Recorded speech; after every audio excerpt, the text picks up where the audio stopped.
So i-test natin tong AW Custom Wind Velocity 2401. So dalawang AW Custom ang kinuha sa atin.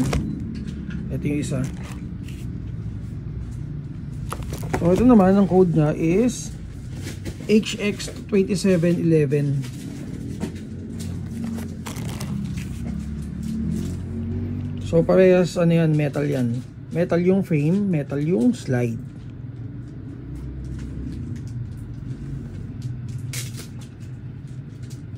So price, ito nasa 9,500 and then ito nasa 8,300. So guys, test natin. Chrono check. 393. 393.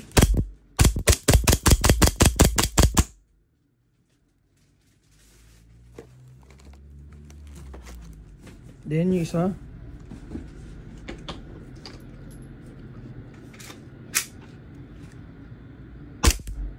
315, 314.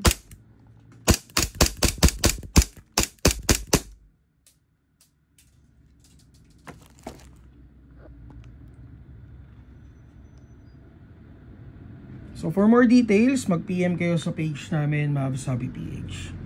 Thank you kay boss.